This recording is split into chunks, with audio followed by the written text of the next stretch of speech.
চলুন বন্ধুরা, আমরা সকলেই ফল খাওয়ার সঠিক পদ্ধতিগুলো দেখে নেই।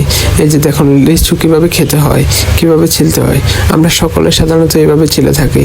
এই যে লিচুর বাইরে বৈজ্ঞানিক রেখা আছে, সেটিকে দেখে এভাবে লিচুকে ছিলে সুন্দরভাবে লিচুটি ছিলে যায় এবং রসও বের হয় না। এরপরে তরমুজকে কিভাবে কাটতে হয় তাও দেখে নিন। এভাবে করে কাটলে খুব সুন্দর করে তরমুজকে খাওয়া যায়, তাতে আর কোনো সমস্যা হয় না।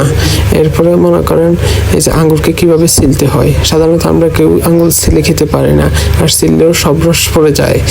আঙ্গুরের খোসা এভাবে দাঁতের খুঁচুনি দিয়ে সুন্দর করে ছাড়ানো যায়।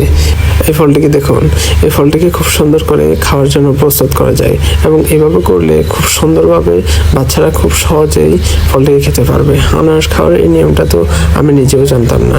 আপনারা দেখেন কত সুন্দর করে আনারসকে কাটা যায় এবং খাওয়া যায়, এতে কোনো সমস্যা হয় না, মুখের সমস্যা হয় না। এরপরে আপনি আম কীভাবে খাবেন। আম খেতে আপনার যদি অসুবিধা হয় তাহলে আপনি আমকে এভাবে মাঝখান দিয়ে কেটে দুইটাকে আলাদা করে চামচ দিয়ে আম খেতে পারেন। কত সুন্দর নিয়ম, এগুলো হয়তো আমরা আগেই জানতাম না। এই যে দেখুন, ড্রাগন ফল কীভাবে খেতে হয়। ড্রাগন ফলকে খাওয়ার জন্য প্রথমে এইভাবে করে চতুর্ভুজাকৃতি করে কেটে নেবেন, এরপরে এই সবগুলোকে চামচ দিয়ে খেতে পারবেন। এরপরে আপনি আনার কীভাবে খাবেন। আনার খাওয়ার সঠিক, আমরা অনেকেই ছিলতে পারি না। এই যে কীভাবে ছিলতে হবে তার একটা সঠিক নিয়ম, কত সুন্দর। এভাবেই সুন্দর করে আনারগুলোকে খোসা থেকে ছাড়ানো যায়। মাশাআল্লাহ, কত সুন্দর ভিডিও। এরপরে এই যে দেখুন, মালটা কিভাবে খেতে হয়।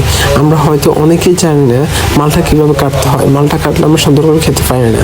যাদের মুখ ছোট তাদের জন্য খুব সুন্দর একটি পদ্ধতি, আপনি এই পদ্ধতিগুলো অনুসরণ করতে পারেন। এরপর আপনি জাম্বুরা কিভাবে খাবেন। জাম্বুরা খেতে বা ছিলতে অনেক কষ্ট হয়। এই যে এই পদ্ধতি অনুসরণ করলে কোনো কষ্ট ছাড়াই আপনি জাম্বুরাকে ছাড়িয়ে নিতে পারবেন তার খোসা থেকে।